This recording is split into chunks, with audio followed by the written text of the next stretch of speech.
Welcome to my YouTube channel എൻ്റെ വഴികൾ. ഏവർക്കും എൻ്റെ വഴികളിലേക്ക് സ്വാഗതം. ഇനിയും എൻ്റെ ചാനൽ സബ്സ്ക്രൈബ് ചെയ്യാത്തവർ സബ്സ്ക്രൈബ് ചെയ്യുക. എൻ്റെ വീഡിയോ ഇഷ്ടമായാൽ ലൈക്ക് ചെയ്യുക. തുടർന്ന് എൻ്റെ വീഡിയോകൾ ലഭിക്കുന്നതിന് വേണ്ടി ബെല്ലൈക്കൺ അമർത്തുക. ആണവായുധമാണോ ഇറാനെ തകർക്കാനുള്ള കാരണം, അതോ ഇസ്രായേലിന്റെ അപ്രമാദിത്വം നിലനിർത്താനാണ് ഇസ്രായേൽ ഈ പേക്കത്തുകളെല്ലാം കാണിക്കുന്നത്? സത്യത്തിൽ അമേരിക്കൻ ഭരണാധികാരികളെ ഗുണ്ടകളാക്കി ഇസ്രായേൽ പശ്ചിമേഷ്യയുടെ ആധിപത്യം ഏറ്റെടുക്കാൻ ശ്രമിക്കുന്നതിന്റെ ശക്തമായ ചുവടുവെപ്പാണ് ഗസയും ലബനനും സിറിയയും യമനും അവസാനം പശ്ചിമേഷ്യയിലെ മൈറ്റി മുസ്ലിം രാജ്യമായ ഇറാൻ. ഇറാൻ ആണവ പദ്ധതിയിലേക്ക് വരുന്നത് അമേരിക്കയുടെ സഹായത്തോടെ തന്നെയായിരുന്നു. 1953 മുതൽ 1979 വരെ ഇറാന്റെ ഭരണം കൈയാളിയ ഷാ മുഹമ്മദ് റിസ പഹ്ലവി ഇറാനിൽ അധികാരത്തിൽ വന്നത് അമേരിക്കയുടെ ആശീർവാദത്തോടെയായിരുന്നു. 1953 അധികാരത്തിൽ വന്ന അദ്ദേഹം അമേരിക്കയുടെ തണലിൽ യൂറോപ്യൻ രാജ്യങ്ങളുമായുള്ള ബന്ധം ശക്തിപ്പെടുത്തി. 1957 ഇറാൻ അമേരിക്കയുമായി ഒരു ആണവ ഉടമ്പടിയിൽ ഒപ്പുവെച്ചു. ആറ്റോമിക് ഫോർ പീസ് എന്നതായിരുന്നു ആ ഉടമ്പടി. അങ്ങനെ 1975 ഇറാനിൽ ആദ്യത്തെ ന്യൂക്ലിയർ റിയാക്ടർ അമേരിക്കൻ സഹായത്തോടുകൂടെ ഇറാൻ നിർമ്മിച്ചു. അന്ന് അഥവാ 1953-61 കാലഘട്ടത്തിലെ അമേരിക്കൻ പ്രസിഡന്റ് അഡേക് ഡി ഐസൻഹോവർ ആയിരുന്നു. അദ്ദേഹത്തിന്റെ കാലത്താണ് ആറ്റോമിക് ഫോർ പീസ് പദ്ധതി ആരംഭിച്ചത്. പിന്നീട് 1961-63 വരെയുള്ള ജോൺ എഫ് കെന്നഡിയുടെ കാലത്തും 1963-69 വരെയുള്ള ലിൻഡൻ ബി ജോൺസന്റെ കാലത്തും ഇറാനുമായുള്ള ആണവ സഹകരണം അമേരിക്ക തുടർന്നു.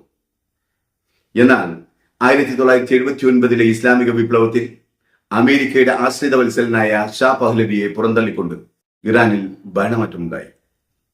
അതോടുകൂടി ഇറാനിലെ ആണവ നയത്തിൽ വിള്ളലുണ്ടായി.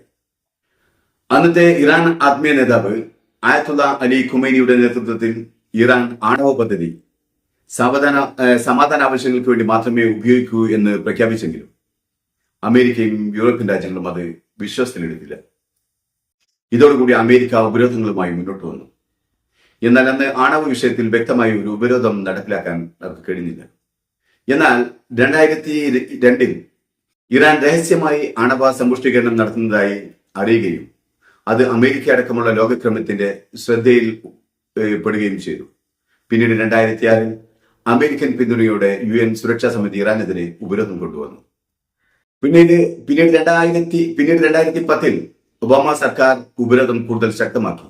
അത് ഇറാന്റെ ഓയിൽ വിപണിയെ സാരമായി ബാധിക്കുകയും ചെയ്തു.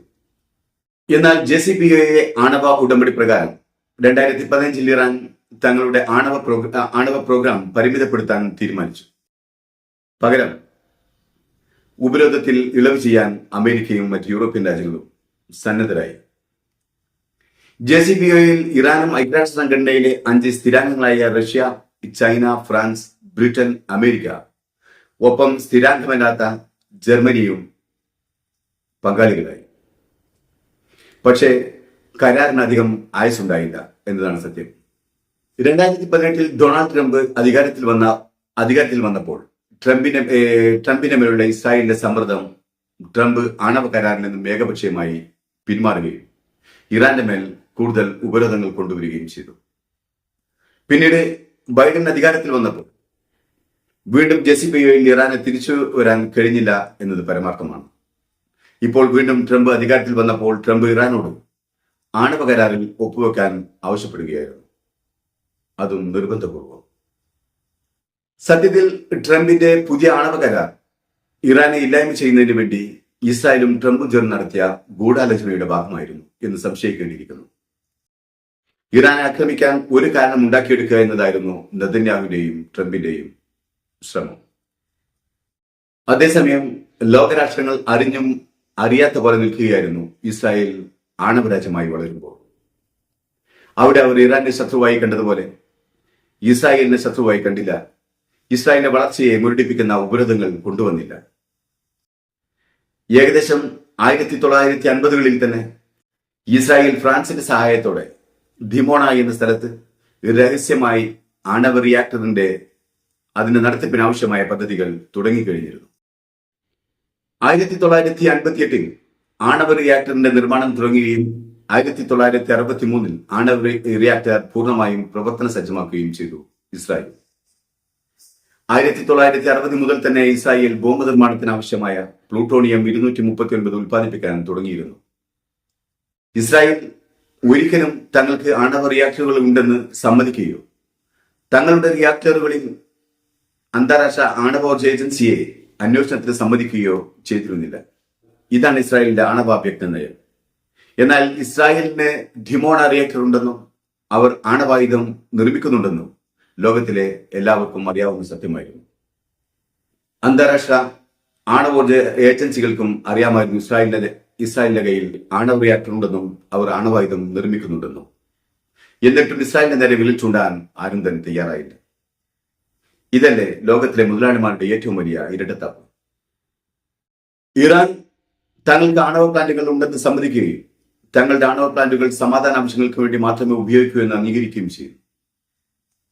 മാത്രമല്ല, ഇറാനിലെ ആണവ റിയാക്ടറുകൾ IAEA അഥവാ അന്താരാഷ്ട്ര ആണവോർജ ഏജൻസിയുടെ പരിധിയിൽപ്പെടുന്നതും അവരുടെ നിരീക്ഷണത്തിന് വിധേയമാകുന്നതുമാണ്. എല്ലാവിധ അന്താരാഷ്ട്ര നിയമങ്ങൾ പാലിച്ചുകൊണ്ട് പ്രവർത്തിക്കുന്ന ആണവ റിയാക്ടറുകളുള്ള ഇറാന് ലോകത്തിന് ഭീഷണിയാവുകയും രഹസ്യമായി ആണവോർജ പ്ലാന്റുകൾ നിർമ്മിക്കുകയും അവിടെ ഉയർന്ന തോതിൽ ആണവ സമ്പുഷ്ടീകരണം നടത്തി ആണവ ബോംബുകൾ നിർമ്മിക്കുകയും ചെയ്യുന്ന ഇസ്രായേൽ സമാധാന പ്രേമികളായി ലോകം ചിത്രീകരിക്കുന്നതും വൻ ശക്തികളുടെ ഇസ്ലാമിക വിരോധവും ഇരട്ടത്താപ്പമല്ലാതെ മറ്റെന്താണ്? 1980കളിൽ ഇറാനെ ആക്രമിച്ചപ്പോൾ മാത്രമാണ് ഇറാൻ ഇറാഖുമായി ഒരു നീണ്ട യുദ്ധത്തിൽ ഏർപ്പെട്ടത്. അതല്ലാതെ ഇറാൻ ലോകത്തെ മറ്റൊരു രാജ്യവുമായി യുദ്ധത്തിൽ ഏർപ്പെട്ടിട്ടില്ല. അതേസമയം ഇസ്രായേൽ ആവട്ടെ നിരവധി ആക്രമണങ്ങളും യുദ്ധങ്ങളുമാണ് നടത്തിയത്. 1956 സൂയസ് പ്രതിഷേധ യുദ്ധം ഈജിപ്തുമായി നടന്നു. 1967 ഈജിപ്ത്, സിറിയ, ജോർദാൻ, ഇറാഖ് എന്നീ രാജ്യങ്ങളുമായി നടന്ന യുദ്ധം. 1973 യോം കിപ്പൂർ യുദ്ധം ഈജിപ്തും സിറിയയുമായി ഇസ്രായേൽ നടത്തി. 1982 ലബനൻ യുദ്ധം ഫലസ്തീൻ, സിറിയ, ലബനീസ് ഗ്രൂപ്പുകളുമായി നടന്നു. 2008-2009 ഒന്നാം ഗസ യുദ്ധം ഹമാസുമായി നടന്നു. 2006 രണ്ടാം ലബനൻ യുദ്ധം ഹിസ്ബുള്ളയുമായി വീണ്ടും നടന്നു. 2014 ഓപ്പറേഷൻ പ്രൊട്ടക്റ്റീവ് എഡ്ജ് എന്ന പേരിൽ ഹമാസുമായി വീണ്ടും യുദ്ധം നടന്നു. 1981 ഓപ്പറേഷൻ ഓപ്പറ എന്ന പേരിൽ ഇറാഖിലെ ന്യൂക്ലിയർ റിയാക്ടർ ബോംബിട്ട് നശിപ്പിച്ചു. 1991 ഓപ്പറേഷൻ സോളമൻ എത്യോപ്യയിൽ നിന്നും ജൂതരെ രക്ഷപ്പെടുത്തി കൊണ്ടുവന്നു. ഇത്രയും യുദ്ധങ്ങളും ഏറ്റുമുട്ടലുകളും നടത്തിയ ഒരു രാജ്യത്തെയാണ്, അതോ ഇതുവരെയും ആണവായുധം സ്വന്തമാക്കാത്ത ഇറാനെയാണോ ലോകം ഭയക്കേണ്ടത്? ഇറാൻ നാളിതുവരെ ഒരു രാജ്യത്തെയും കടന്നാക്രമിച്ചിട്ടില്ല എന്നുള്ളത് ഒരു പരമാർത്ഥമാണ്. അതേസമയം ഇസ്രായേൽ ആവർത്തിച്ച് തങ്ങളുടെ അയൽപക്കങ്ങളുമായി കലഹിച്ചുകൊണ്ടിരിക്കുന്നു. ആണവ നിരായുധീകരണ ഉടമ്പടിയിൽ ഒപ്പുവെച്ച ഇറാൻ ഭീകര രാജ്യവും ഒരു ആണവ നിർവ്യാപന കരാറിലും ഒപ്പുവെക്കാതെ നിരവധി ആണവായുധങ്ങൾ സ്വന്തമായി നിർമ്മിച്ചെടുത്ത, സ്വന്തമായി വാരിക്കൂട്ടിയ ഇസ്രായേൽ സമാധാനപ്രിയരുടെ നാടുമായി മാറുന്നത് എങ്ങനെയാണ്? ഇറാൻ IAEA തങ്ങളുടെ ആണവായുധ ഫാക്ടറികൾ നിരീക്ഷിക്കുന്നതിന് വേണ്ടി അനുവദിക്കുമ്പോൾ ആണവോർജത്തിന്റെ പേര് പറഞ്ഞ് ഈ മണ്ണിലേക്ക് ചവിട്ടരുതെന്ന് പറയുന്ന ഇസ്രായേലിനെ കൈയടിച്ച് വീരാരാധനയോടെ ലോകം നോക്കിക്കാണുന്നു. ഇത് എന്തൊരു വിരോധാഭാസമാണ്! ഇവിടെ ആരെയാണ് ഭയക്കേണ്ടത്? Israel ഇറാനെയോ, Iran ഇസ്രായേലിനെയോ? ഇസ്രായേലിന്റെ കൈവശം 80 മുതൽ 400 വരെ ആണവായുധങ്ങൾ ഉണ്ടെന്ന് പറയുമ്പോൾ ആ രാജ്യം എന്തിനാണ് ഒരു ആണവായുധം പോലും കൈവശമില്ലാത്ത ഇറാനെ ഭയക്കുന്നത്? ഇനി അഥവാ ഇറാൻ ആണവായുധം സ്വായത്തമാക്കിയാൽ ആണവായുധം മുൻകൂട്ടി കൈവശമുള്ള ഇസ്രായേൽ എന്തിനാണ് ഇറാനെ പേടിക്കുന്നത്? ഈ ആക്രമണങ്ങളും തെമാടിത്തങ്ങളും ഇറാനെതിരെ കാണിക്കുന്നത് ഇറാനെ ഭയപ്പെട്ടിട്ടല്ല, മറിച്ച് മുസ്ലിം രാജ്യമായ ഒരു ഇറാൻ നാളെ ഒരു പ്രബല ശക്തിയായി പശ്ചിമേഷ്യയിൽ വളർന്നു വരരുത് എന്നുള്ളത് കൊണ്ടാണ്. അത് ഇസ്രായേലിന്റെ അപ്രമാദിത്യം ഇല്ലാതാക്കുമെന്നതിലാണ്. മാത്രമല്ല, പശ്ചിമേഷ്യയിൽ അമേരിക്കയും ഇസ്രായേലിനെയും അംഗീകരിക്കാത്ത ഏക രാജ്യം ഇറാനാണ്. ആ ഇറാന്റെ ശക്തി ഇല്ലാതാക്കുക എന്നതാണ് ഇസ്രായേലിന്റെയും അമേരിക്കയുടെയും ലക്ഷ്യം. അതിലുപരി ഒരു ഇസ്ലാമിക രാജ്യമായ ഇറാൻ ആണവശക്തിയായി മാറുകയും അവർ മേഖലയെ അടക്കി വാഴുന്ന അവസ്ഥയുണ്ടാവുകയും ചെയ്താൽ അറബ് രാജ്യങ്ങൾ ഇറാനുമായി കൂടുതൽ സൗഹൃദത്തിലേക്ക് വീണുപോവുകയും ചെയ്താൽ അത് അമേരിക്കയുടെയും മറ്റും സാമ്പത്തിക സ്രോതസ്സുകൾ ഇല്ലാതാകുന്നതിനും കാരണമാകും. ലോകത്ത് ഒരു രാജ്യത്തിനും ആണവായുധത്തിന്റെ ആവശ്യമില്ല. ആണവായുധം വിനാശകരമായ ഒന്നാണ്. ആണവായുധം പ്രതിരോധത്തിനാണെങ്കിൽ ആ പ്രതിരോധം എല്ലാ രാജ്യങ്ങൾക്കും ആവശ്യമാണ്. അതല്ല, ആണവായുധം സമാധാനത്തിനാണെങ്കിലും അതും എല്ലാ രാജ്യങ്ങൾക്കും ആവശ്യമാണ്. ഇവിടെ ഏതാനും ചില രാജ്യങ്ങൾ മാത്രം ആണവായുധങ്ങൾ സ്വായത്തമാക്കുകയും അവർ ആണവ ശക്തികളില്ലാത്തവരെ വിരൽ ചൂണ്ടി നിർത്തുകയും ചെയ്യുന്ന ഇരട്ടത്താപ്പ് അംഗീകരിക്കാനാവുകയില്ല. ലോകത്ത് അമേരിക്ക ഉണ്ടാക്കുന്നതാണ് നിയമങ്ങൾ. അതെല്ലാവരും അംഗീകരിക്കണമെന്ന് പറയുന്ന ചട്ടമ്പിത്തരത്തെ ലോകരാജ്യങ്ങൾ ചോദ്യം ചെയ്യപ്പെടേണ്ടത് തന്നെയാണ്. അതല്ലെങ്കിൽ ഇന്നത്തെ ഇറാൻ നാളത്തെ ലോകത്ത് ഏത് രാജ്യവുമായി മാറാം. അന്താരാഷ്ട്ര ആണവോർജ ഏജൻസി പറയുന്നു, ഇതുവരെയായി ഇറാനിൽ ഒരു ന്യൂക്ലിയർ ബോംബ് ഉണ്ടാക്കുന്നതിന്റെ ഭാഗമായുള്ള ഒരു പ്രവർത്തനവും ഞങ്ങളുടെ നിരീക്ഷണത്തിൽപ്പെട്ടിട്ടില്ലായിരുന്നു.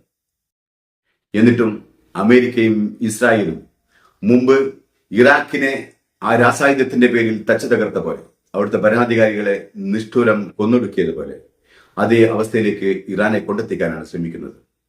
അതിന് ലോകരാജ്യങ്ങൾ അംഗീകരിച്ചു കൊടുക്കരുതെന്നാണ് പറയാനുള്ളത്.